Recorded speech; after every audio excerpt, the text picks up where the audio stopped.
Let's bring in documentary filmmaker and commentator Ami Horowitz. Ami, this is a dark day for America. I don't think those celebrating Charlie Kirk's assassination, and I've seen, sadly, a lot of that on social media. I don't think those people understand what they have unleashed. The anger, the sadness over this assassination is profound.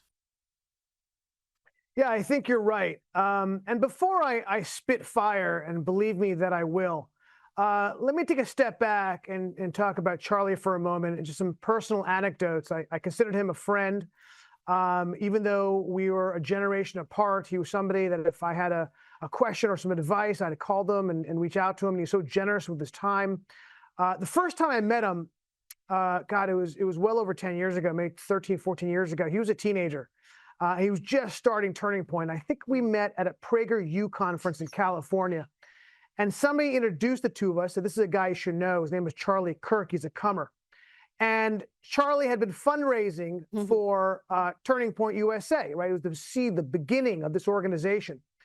And in our conversation, he was talking about the people he's raising money for while he was there. And for anyone who knows who raises money, who has investors, you keep those things close to your vest, right? That's the lifeblood, the money that keeps and creates the organization you're creating.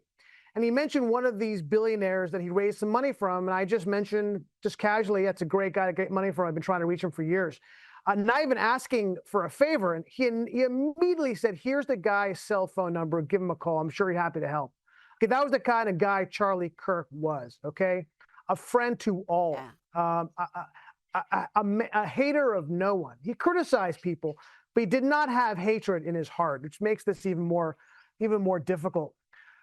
Look, I have all types of friends, right? Yeah. I have friends on the far right. I have friends on the far left. I have friends everywhere in between. And I got to tell you, Rita, I am scared to call some of my friends on the center left, never mind the far left, to talk about this. I'm afraid what they're going to say.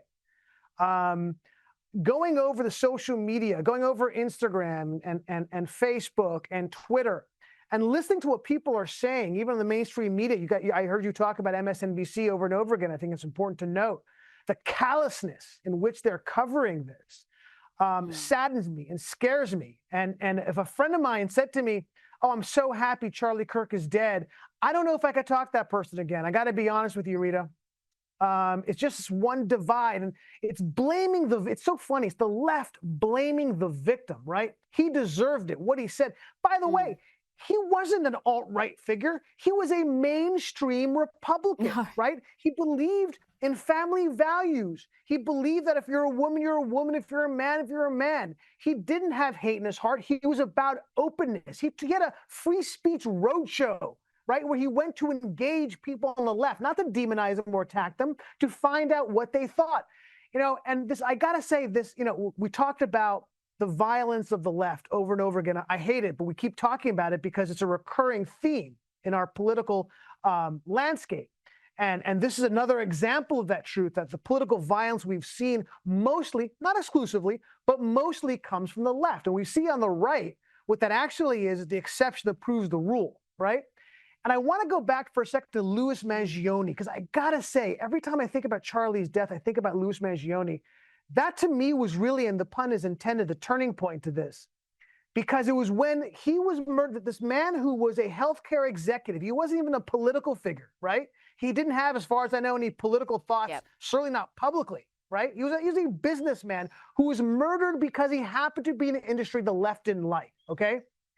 And the mainstream left, Rita, were talking about how wonderful it was and joked about the killing of this business executive. That, to me, was a significant change in our political culture. Our campuses are, look, as you know, I'm no stranger to violence from the political left. I've been attacked physically on a university campus not that long ago.